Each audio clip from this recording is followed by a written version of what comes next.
কয়েক মাস আগে state administrative মিটিংয়ে মাননীয় মুখ্যমন্ত্রী পশ্চিমবঙ্গ তিনি ঘোষণা করেছিলেন যে আসানসোল সমস্ত বিভিন্ন অঞ্চলে সমস্ত বেআইনি কাজকর্ম বন্ধ করতে হবে, অবৈধভাবে যে বালি ব্যবসা চলছে সেটা বন্ধ করতে হবে, অন্যান্য অবৈধ যা কিছু আছে সব বন্ধ করতে হবে। এটা বন্ধ করার কাজ প্রশাসনের, পুলিশের। পুলিশ কি করবে না করবে তারা ঠিক করবে। কিন্তু আমরা দেখছিলাম যে এই অবৈধ বালি ব্যবসা যারা করছে তারা বিভিন্ন অঞ্চল থেকে অবৈধভাবে বালি উত্তোলনের সঙ্গে সঙ্গে এবার কিন্তু বিভিন্ন যে ওয়াটার প্রজেক্ট, আসানসোলে দামোদরে ওয়াটার প্রজেক্ট আছে, ডামালিয়াতে আছে, ডামরাতে আছে এবং জামুরিয়া দরবারডাঙ্গা ওয়াটার প্রজেক্টের পাশ থেকে তারা বালি উত্তোলন আরম্ভ করেছে।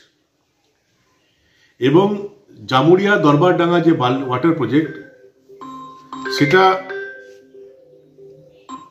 26 কোটি টাকা খরচ করে, আমি যখন মেয়র ছিলাম, অমৃত 1 প্রকল্পে 26 কোটি টাকা খরচ করা হয়েছিল এবং অগুমেন্টেশন অফ দরবারডাঙ্গা ওয়াটার প্রজেক্ট করা হয়েছিল এবং যার ফলে আজ জামুরিয়ার মানুষ, বিস্তীর্ণ অঞ্চলের মানুষ পানীয় জল পাচ্ছে।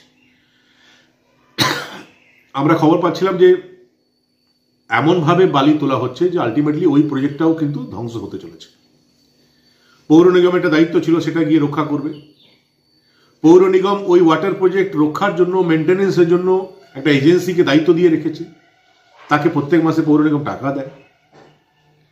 আমরা কয়েকজন যখন যাই সেখানে দেখি যে একদম তার পাশ থেকে বালি উত্তোলন হচ্ছে এবং সঙ্গে সঙ্গে দেখলাম কয়েকজন বালি মাফিয়া এসে আমার সঙ্গে যারা ছিল তাদের উপর হামলা চালানো, পাথর ছোড়া, বড় বড় যে কোনো দুর্ঘটনা ঘটে যেতে পারত। পরবর্তী ক্ষেত্রে পুলিশ এসে আমাদেরকে রেস্কিউ করে এবং সারা বাংলা দেখলো কি ঘটেছিল, সারা বাংলা দেখেছিল, ভিডিও চারিদিকে ভাইরাল হয়েছে। এবং কাল রাত্রে খবর পেলাম যে যারা এইসব ঘটালো তাদের বিরুদ্ধে তো কোনো ব্যবস্থা হলো না, উল্টো আমাদের বিরুদ্ধে এফআইআর করে দেওয়া হলো। এবং এফআইআর কে করলো বলুন তো?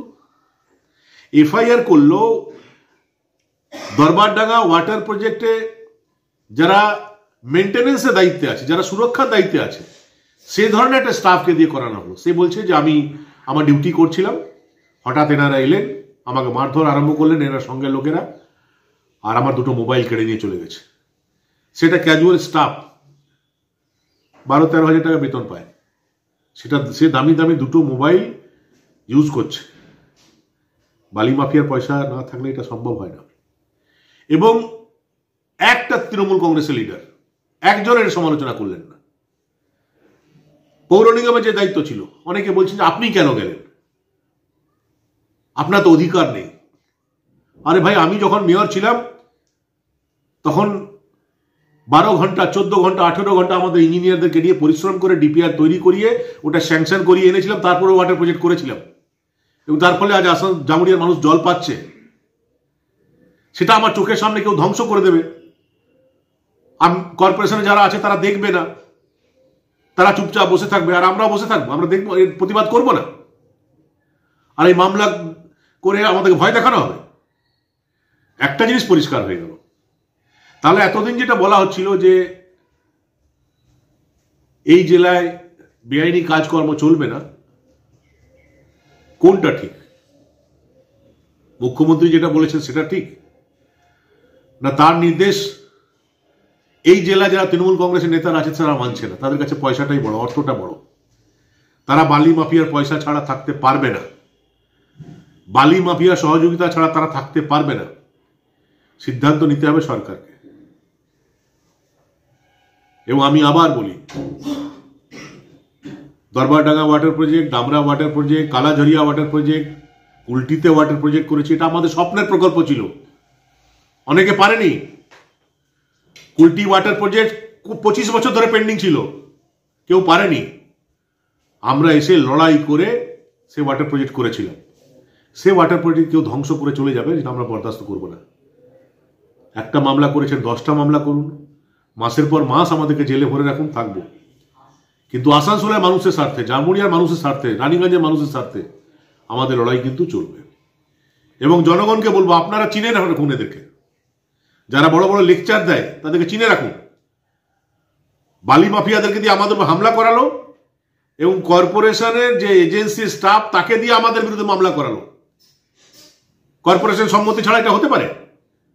কর্পোরেশনের দায়িত্ব তার সম্পত্তি যারা ধ্বংস করছে তাদের বিরুদ্ধে কর্পোরেশন এফআইআর করা উচিত। সেটা না করে যারা কর্পোরেশনের সম্পত্তি রক্ষা করতে গেল তাদের বিরুদ্ধে মামলা করলো, আমাদের বিরুদ্ধে মামলা করিয়ে দিল।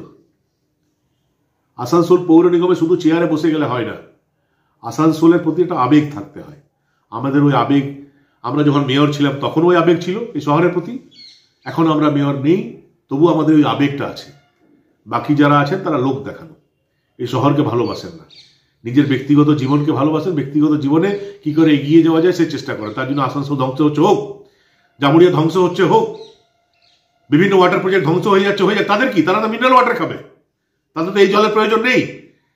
কিন্তু লক্ষ লক্ষ মানুষ সবাই তো মিনারেল ওয়াটার খেতে পারবে না, গরিব প্রান্তিক মানুষ তো মিনারেল ওয়াটার খেতে পারবে না।